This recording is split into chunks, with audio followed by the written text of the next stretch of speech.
Toujours dans l'actualité internationale, justement, une information qui vient aussi de nous parvenir à l'instant, la FINUL qui confirme que 2 casques bleus ont été blessés dans 2 explosions au Liban, alors que le tollé international se poursuit suite aux tirs israéliens contre la FINUL au Liban. Dernière réaction d'ailleurs de Londres, il y a quelques minutes, le Royaume-Uni qui se dit consterné.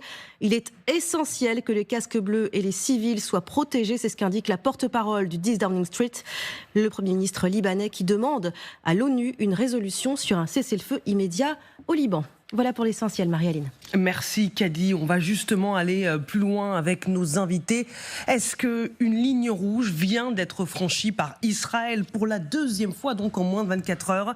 Tsahal a ciblé des casques bleus de l'ONU dans le sud du Liban. La FINUL, la force intérimaire des Nations Unies au Liban, dont la France est l'un des principaux contributeurs, confirme à l'instant que 2 casques bleus ont été blessés dans 2 explosions. Attaque aujourd'hui, attaque hier. Partons tout de suite rejoindre l'une de nos équipes au Liban, Hélène Bonnet avec Gabriel Aurillon. Bonjour Hélène, que sait-on sur ce qui s'est passé ? Bonjour. Vous l'avez dit, ça vient d'être confirmé à l'instant par la FINUL. 2 casques bleus qui ont été blessés dans 2 explosions différentes. Alors, les faits ne sont pas encore précisés. Ce que l'on entendait depuis ce matin, et c'est une information qui venait de l'agence de presse libanaise, c'est qu'il y avait eu de nouveaux tirs israéliens contre le quartier général de la FINUL. On parlait d'un tir d'obus. Cette information, elle était relayée uniquement côté libanais, sans qu'il y ait de confirmation sur le fait qu'il y avait 2 nouveaux blessés sri-lankais. Donc la FINUL confirme qu'il y a bien eu 2 blessés. On en saura sans doute plus dans les prochaines heures sur ces faits. Ça vient après effectivement d'autres faits qui se sont produits hier, des tirs contre 3 positions différentes de la FINUL. Alors la version israélienne était de dire que des tirs avaient été effectués à proximité du quartier général qui se trouve à Nakoura. Nakoura, c'est une ville qui est à 2 km au nord de la frontière israélienne en territoire libanais, et la version israélienne c'était de dire qu'ils avaient demandé aux forces sur place de se mettre dans des abris protégés. La FINUL, elle, explique que ces tirs sont faits volontairement en direction de ces positions, et c'est ce qui a provoqué depuis hier un tollé général.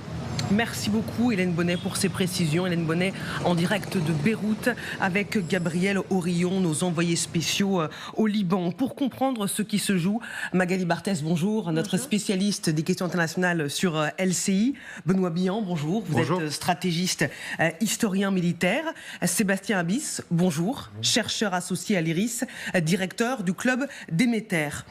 Magali, avant de parler de ce que fait Israël et des conséquences, puisqu'on s'attaque à des casques bleus, est-ce que vous pouvez nous préciser qui sont les soldats de la FINUL et quelles sont leurs missions ? Alors la FINUL, déjà, elle existe depuis 1978 dans ce sud-Liban. Alors aujourd'hui, elle opère, on va regarder une carte le long de ce qu'on appelle la ligne bleue. Ce sont donc ces 120 km qui séparent Israël du Liban. Et sa mission, dans toute cette zone que l'on voit en marron, c'est de veiller donc à appliquer la résolution 1701. Que dit cette résolution ?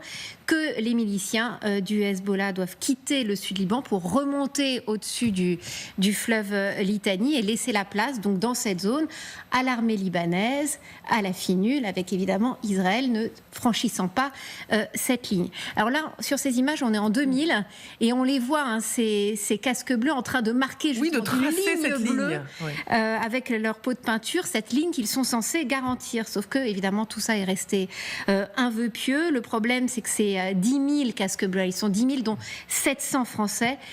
N'ont en fait pas les moyens, évidemment, de remplir leur mission. Leur seule présence, elle est censée dissuader Israël, comme le Hezbollah, de reprendre les affrontements. Alors, ils patrouillent, mais ils n'ont pas les moyens de s'interposer militairement et ils sont en permanence pris en étau entre Israël et le Hezbollah. Ils restent l'arme au pied. Alors, depuis octobre dernier, ils restent cantonnés dans leur caserne. Et Israël, Hélène en parlait, leur a dit de quitter la zone ces derniers jours avec l'avancée israélienne.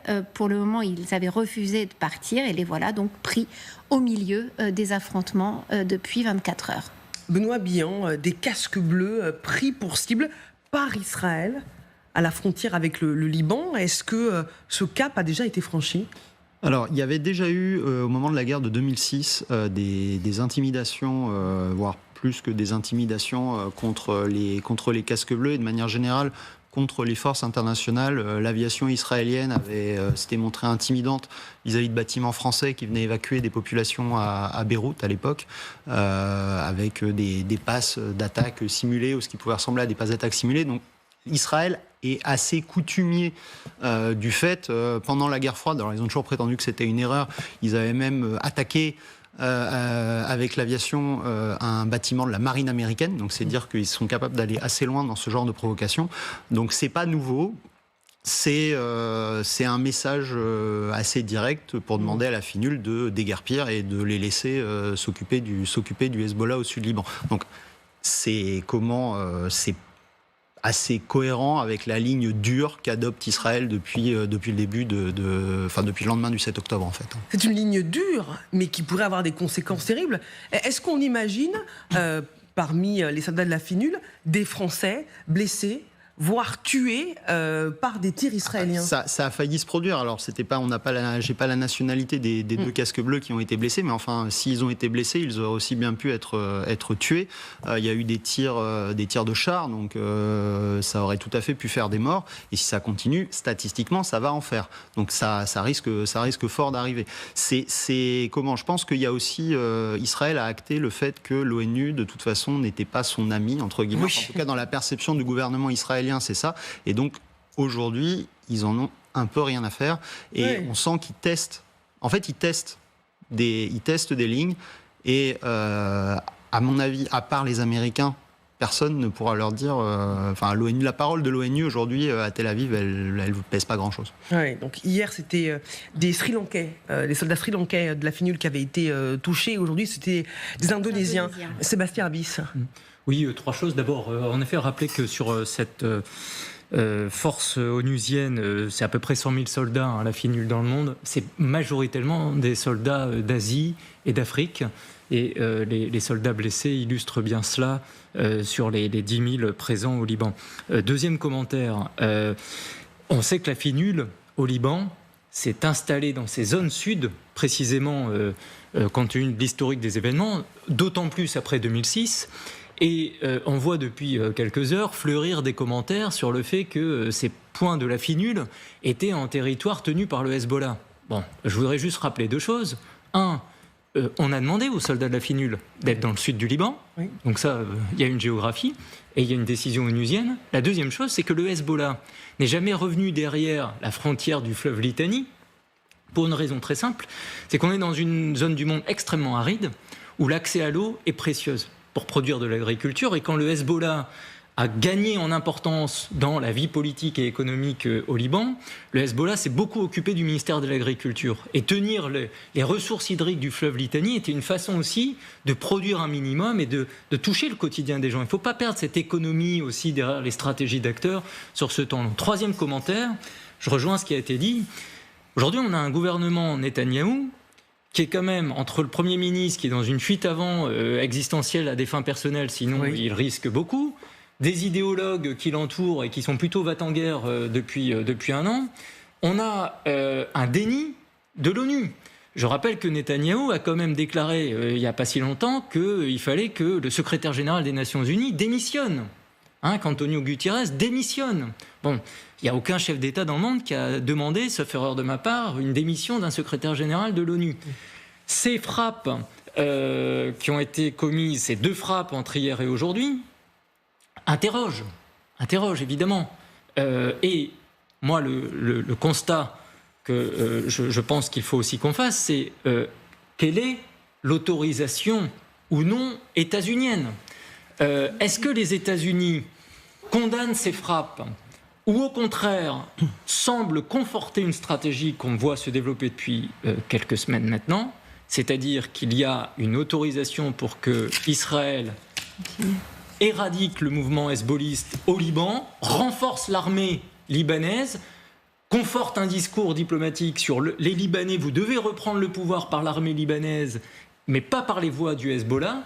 Et donc on voit que quelque part, bon, Les États-Unis n'ont pas aujourd'hui ils se sont dit préoccupés, mais ils n'ont pas condamné. L'Italie a eu des propos très durs, puisque l'Italie est très présente dans la finule et au Liban.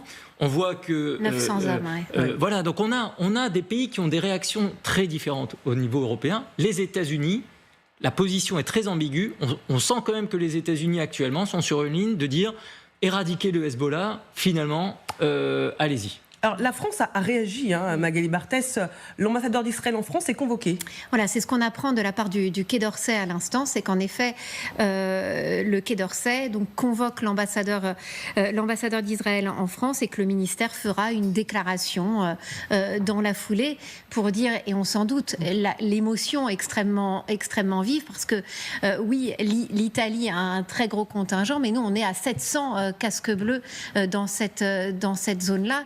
Et c'est vrai que ce qui se passe là inquiète énormément toutes les chancelleries occidentales. Je disais à l'instant la déclaration de la FINUL elle-même qui dit que ces incidents avec l'armée israélienne posent un très grand risque pour les casques bleus, deux casques bleus blessés. Mais il est certain que, vu la détermination israélienne de continuer à avancer, il est certain que ces soldats de la paix peuvent se retrouver pris dans des situations absolument dramatiques. Des casques bleus visés, intolérables, dit le secrétaire général des Nations Unies, Antonio Guterres, qui dénonce aujourd'hui une violation du droit humanitaire international. Les 2 soldats blessés étaient indonésiens. Je condamne évidemment le fait qu'il y a eu une fusillade contre les locaux de l'ONU, blessant 2 soldats de la paix, ce qui constitue une violation du droit humanitaire international.